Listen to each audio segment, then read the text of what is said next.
esclave, en fait. Était une fille qui était pas bien traitée même dans sa famille. Elle travaillait excessivement.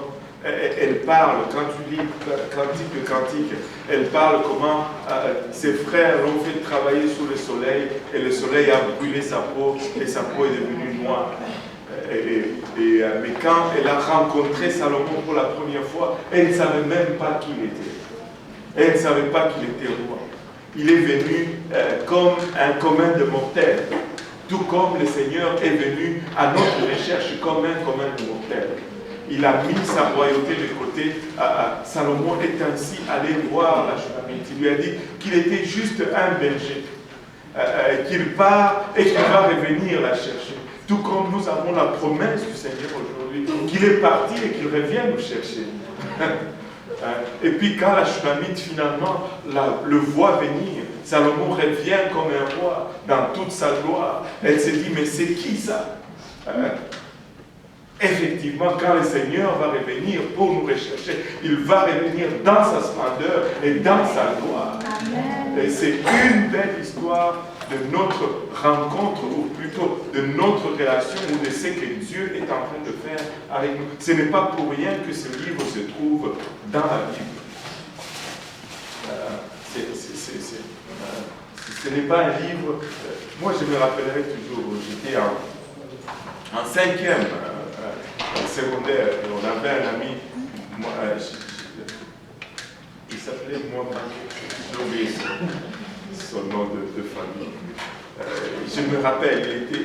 Moi, je m'assoyais toujours, je m'assois toujours en avant quand j'ai une place. C'est très important de s'asseoir en avant. Parce que ceux qui s'assoient dans le fond font toujours des trous.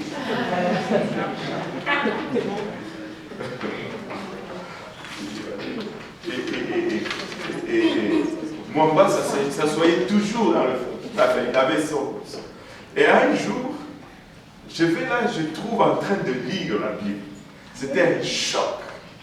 Je dis, mais comment est-ce qu'il... Qu'est-ce qu'il fait avec une Bible? Il dit, ah, je suis en train de lire Cantique de Cantique.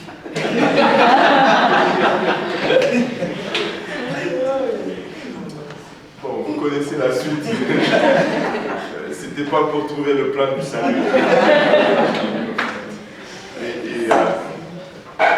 Mais le livre de Cantique, on va revenir sur cette étude. On a fait une étude, il y a un bout, on a étudié les 4 livres, plutôt les 5 livres poétiques. C'est phénoménal ce qu'on peut découvrir dans le livre de Cantique. C'est une relation, c'est l'expression de l'amour de Dieu vis-à-vis de nous. Et voilà, Salomon avait une relation profonde avec Dieu. Il était simple. Quand tu lis un peu l'histoire juive, tu vas trouver dans les chroniques de l'histoire juive, tu vas découvrir que Salomon, très souvent, il sortait comme ça et il allait passer des séjours dans les déserts où il allait prier et chercher la face de Dieu.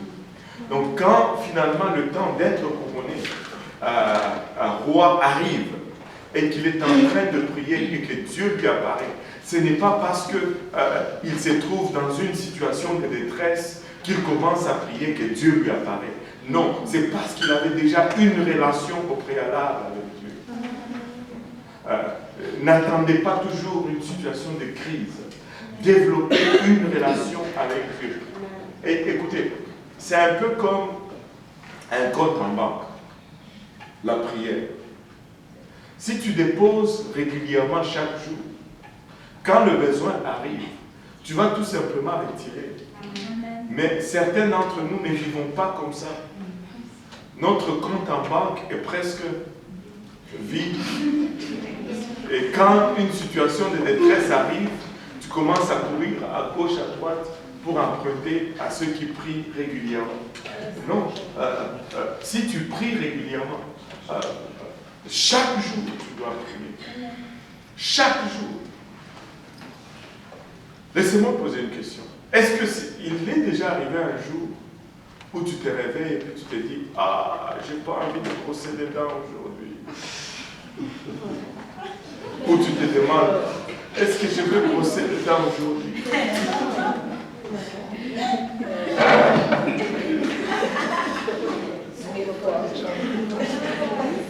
Quelqu'un?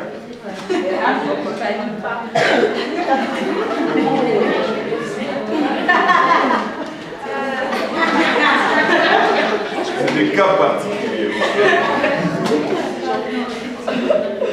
Mais regardez, parce que tu les fais chaque jour. Des fois, tu te demandes même comment est-ce que tu es arrivé dans la salle de bain, devant le miroir et en train de brosser. Tu ne te rappelles même pas le moment où tu as pris la brosse à dents, que tu l'as rincée, que tu as mis la pâte dessus. Mais tu les fais tout simplement parce que c'est devenu une habitude. Écoute, si tu pries, il y a quelques trucs pour que ta prière soit consistante. Essaye de garder 1 heure de prière. Essaye de garder aussi un lieu de prière. Ça va t'aider. 1 heure et un lieu. Et ces lieux ne doivent pas être ton lit.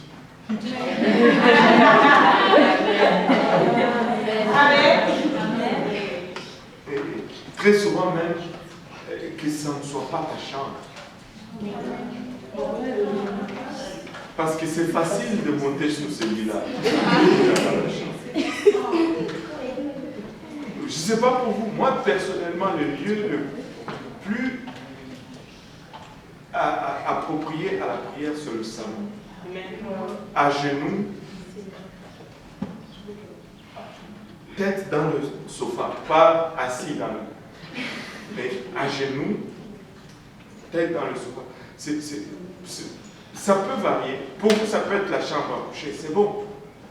Mais c'est facile de monter sur le lit. Il y a des gens qui sont plus forts que d'autres. Mais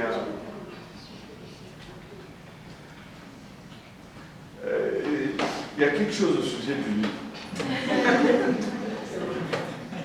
Oui. Est-ce qu'il suffit de ne pas prier sur le lit, ne pas s'endormir, c'est juste parce que c'est pas respectueux pour prier?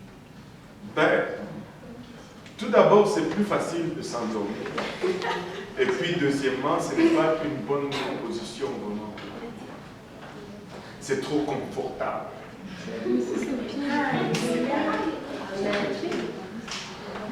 Je suis d'avis. Alors, ça, ce n'est pas du cash. Vous pouvez être en désaccord avec moi et aller au ciel. C'est pas grave. Mais moi, je suis de ceux qui croient que la position est significative quand tu pries. Tu sais, prier debout, prier à genoux, il y a 2 messages différents. Il y a ces prières que je ne peux pas faire debout. Ta position lance un message. Je ne peux pas prier les mains dans les poches. Je n'arrive tout simplement pas. Ça, c'est peut-être mon éducation africaine. Je vous le conseille.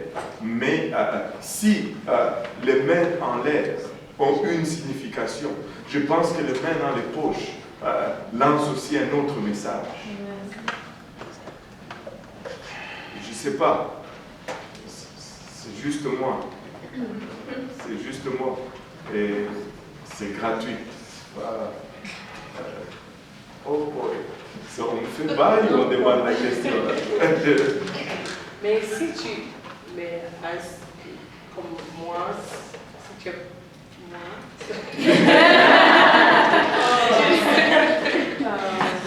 tu n'es pas vraiment confortable quand tu es à genoux. Oh, je te le concède, maman. Je veux même pas. C'est pourquoi j'ai dit, même si tu n'es pas d'accord, tu peux aller au ciel. Tu peux prier debout toute ta vie et aller au ciel. Je ne dis pas que, ok, on se comprend, mais quand tu vois quelqu'un debout et quand tu vois quelqu'un à genoux, c'est 2 choses différentes. Là, vous allez me le concéder aussi. Même quand tu es à genoux, il y a à genoux et à genoux.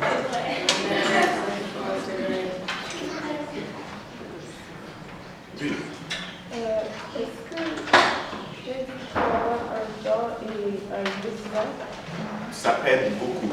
Et si dans une maison, salon. Puis peut-être que tu as commencé la première à prier peut-être à 5 heures. Et puis le mardi, tu vois ton frère lui aussi à 5 heures au salon.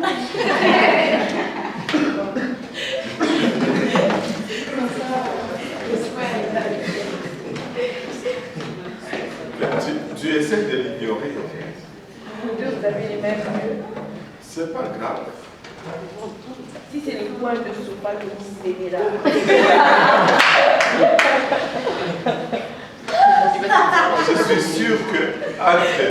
Je suis sûr que entre deux frères liés par le sang et aussi liés par l'Esprit de Jésus-Christ, il peut y avoir un temps. Surtout s'ils sont en train de prier. Ils vont arriver à s'entendre. C'est sûr, il y a ces moments où tu veux être seul, tu veux prier seul. Et c'est sûr, il y a ces situations familiales que tu ne peux pas gérer. Ben, tu peux prier dans la chambre. Bon, c'est sûr que si maintenant toi tu préfères prier dans le salon et que ton frère vient aussi dans le salon, c'est sûr que vous pouvez parler. Si ça dérange vraiment, parle à ton frère. S'il lui dit non, moi c'est seulement ça, ben, allez voir, je ne sais pas, le papa dans la maison, il faut qu'il crache. Ben, si ça ne marche pas toujours, bon, allez voir le pasteur. J'extrapole un peu, mais ce que je veux dire, c'est que vous pouvez vous entendre et vous pouvez, c'est très important. Je vais vous dire pourquoi développer un lieu fixe, c'est important. Parce que quand tu pries chaque jour dans le même lieu, il y a une onction qui se développe dans ces lieux-là. Ça devient un lieu de rendez-vous avec Dieu. Et des fois, il y a de ces jours où c'est dur à prier. Mais quand tu as déjà ta place, c'est comme si, avant même que tu n'y arrives, Dieu t'y attend déjà. Et quand tu y vas, ça devient plus facile pour toi de prier, même si c'était lourd avant que tu n'y arrives. Parce que c'est ce qu'on appelle, tu as bâti ton hôtel. C'est ton hôtel. C'est juste ça.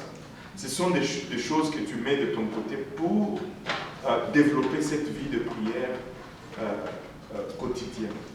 Un lieu, une heure. Si tu développes l'heure, et tu vas voir que quand ça te rentre vraiment en toi, des fois tu vas être même endormi. Et puis, pouf, c'est l'heure de prier. Tu te réveilles. Même si tu es fatigué, comment pouf, c'est l'heure de prier. Tu y vas. Parce que c'est l'heure, c'est ton heure. Dieu te réveille. C'est ça. Et si ce n'est pas une heure matinale, en passant, c'est toujours mieux le matin. Mais il y a de ces personnes qui sont nocturnes, et d'autres qui sont matinales, mais c'est mieux le matin. Et je vais vous dire pourquoi. Parce que le matin, tu te réveilles. Tu n'as pas encore, tu n'es pas encore sorti. Vous savez c'est quoi nos rues, nos métros, nos bus. C'est la jungle là-bas. Tu n'as pas encore enregistré des images avec lesquelles tu vas te battre. Tu n'as pas encore enregistré des discours avec lesquels tu vas te battre. Tu n'as pas encore rencontré tel ou tel qui va te frustrer ou qui va te fâcher. Et tu n'as pas encore accumulé tout ce bagage. C'est que fait que ça devient plus facile de rentrer dans la présence de Dieu. Et puis ça te fait une réserve pour affronter le jour. Mais toi tu te lèves, tu affrontes le jour